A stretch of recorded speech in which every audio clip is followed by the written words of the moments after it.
So now it's time to implement the photo side of things on our client application. And let's just go and take a look at our client application as it stands at the moment. And if I just refresh the page, what we can already see is that Bob now has his image in the navigation bar, and we've also got the images on our activities as well. Although it seems by adding this particular label we've messed up the styling of the images inside the activity list item, so that's one thing to fix. And what we should also have is links so that we can get to a user's profile page, which we don't actually have yet. And if we take a look around at the various places where we could link to it, then we also need to set this up as well. So let's head back to VS Code and we'll start off pretty easily. We're just going to go to our activity list item, and all we're going to do is just add some margin to our image so that we don't chop off the bottom half of it, or the bottom part of it. So I'm just going to add some style to the image inside the header part of our activity list item. And all I'm going to do here is just say margin bottom and set it to 3 pixels. And I'll just reformat this and just head back and make sure this has resolved that particular problem. And now we can see our image is back to being a circle. And let's deal with the various links we have as well. So in our activities, where we've got our hosted by and then host display name, let's wrap this in a link. So I'll add the link that we get from React Router DOM, and we'll say to equals, and we'll add backticks / profile $, and then we're using host.username in this case. And we'll just cut our host.displayname and put it inside of our link and just reformat. And we've got an extra space here we don't need. And we can also just remove the space from here and just add the space inside our link instead. And let's make sure this is displaying okay. And we can see the link there for Bob, and it's going to go to profile / Bob. That's fine. Let's also deal with the one inside our navbar as well. So I'll just go back, open up the navbar. And what we want to do is look for the username in our drop-down. So where we've got our drop-down item as link to profile.username, let's change this to $ and user.username.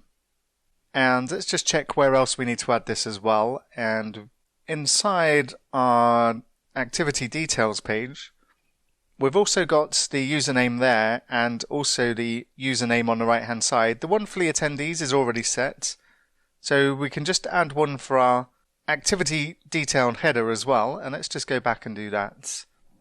And we'll open up activity detailed header, and we'll scroll down. And where we've got the hosted by, let's put this inside a link as well. And we'll say link to equals and backticks / profile $. And in this case, we're not even setting the actual display name of the user. So do we have what we need for this?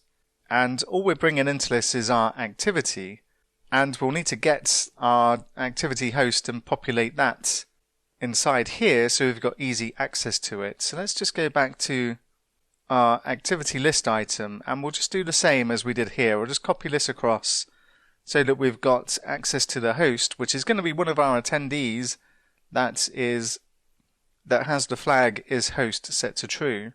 And I'll just paste this inside my activity detailed header, and then we can use the host.username.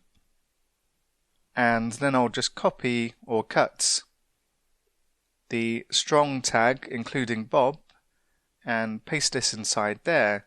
And instead of Bob, we just want to set this to user dot, or host in this case, .displayname.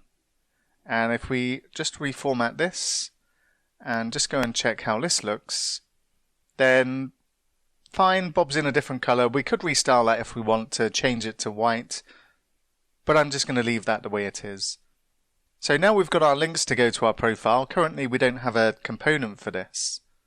So let's change that, and what we'll do, I'll just clean up these windows, and inside the client app, inside the source and features, let's add another new folder for another new feature called profiles. And inside here, I'm just going to create a new file and call it profilepage.tsx. And I'll just create the structure for this component. And all I'll do at the moment is just have profile page inside a h1 tag. And let's go and add a root for this in our app components. So I'll open up app.tsx and let's scroll down to our roots and we'll just add an additional root, and this is going to go to profile/:username, and the component will be our profile page. And it doesn't look like that imported successfully and I can't see it in the list, so let's try that again. And that looks like it's probably worked, and I can see the import for our profile page. And we've still got a root for our login, which we don't actually need anymore, so I'm just going to remove this from the list.